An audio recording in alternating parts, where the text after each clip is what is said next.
রাজনৈতিক বন্দোবস্ত এবং সেটা করতে গেলে বিদ্যমান সংবিধানের এবং রাষ্ট্র ব্যবস্থার একটা গণতান্ত্রিক পুনর্গঠন করতে হবে।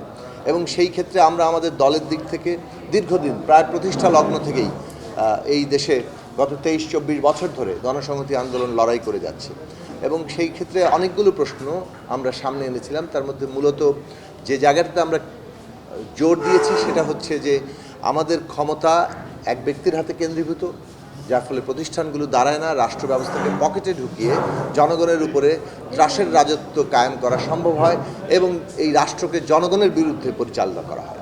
অথচ রাষ্ট্র গড়েই উঠে একটা জনগোষ্ঠীকে ঐক্যবদ্ধ করার কাজ নিয়ে, এবং যে রাষ্ট্র জনগোষ্ঠীকে ঐক্যবদ্ধ রাখতে পারে সেটাই একটা ফাংশনাল কিংবা কার্যকর রাষ্ট্র হিসেবে কাজ করতে পারে। সেখানে রাষ্ট্রকে বরং জনগণ থেকে কেবল বিচ্ছিন্নই নয়, জনগণের বিরুদ্ধে পরিচালনা করে তাকে হত্যা করা, তাকে গুম করা, তাকে খুন করা, তার সমস্ত অধিকার কেড়ে নেওয়া, এইটাই আমরা নানা সময়ে বিগত 54 বছরে দেখেছি। সেই দিক থেকে 71 সালে মুক্তিযুদ্ধের মধ্যে দিয়ে যে রাষ্ট্রের কল্পনা তৈরি হয়েছিল সেই রাষ্ট্র আমরা অর্জন করতে পারিনি। তার জন্য লড়াই হয়েছে, দীর্ঘ লড়াই হয়েছে, মাঝখানে 90-এর অভ্যুত্থান হয়েছে এবং সর্বশেষ 24-এর এই গণ অভ্যুত্থানের মধ্য দিয়ে আবারও মানুষ নতুন করে স্বপ্ন দেখেছেন।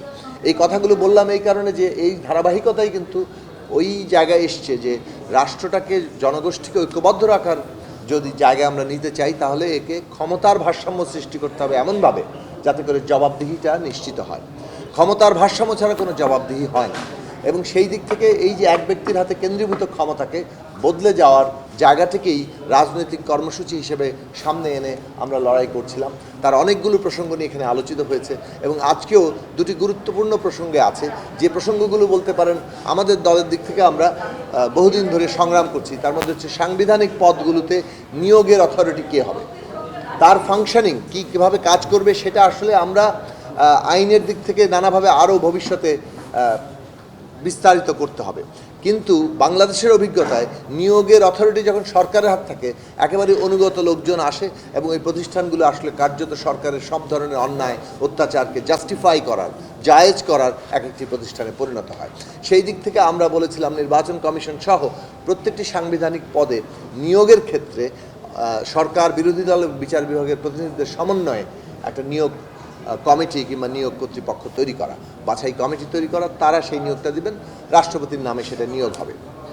সেই দিক থেকে নির্বাচন কমিশনের প্রশ্নে আমাদের পূর্ণ ঐকমত্য হলেও অন্যান্য প্রতিষ্ঠান যেমন দুর্নীতি দমন কমিশন, পাবলিক সার্ভিস কমিশন কিংবা অডিটর জেনারেলের পদ, ন্যায়পাল কিংবা মানবাধিকার কমিশন, এই ধরনের কমিশনের মতো পদগুলো জায়গাতে আমাদের ঐকমত্য হয়নি।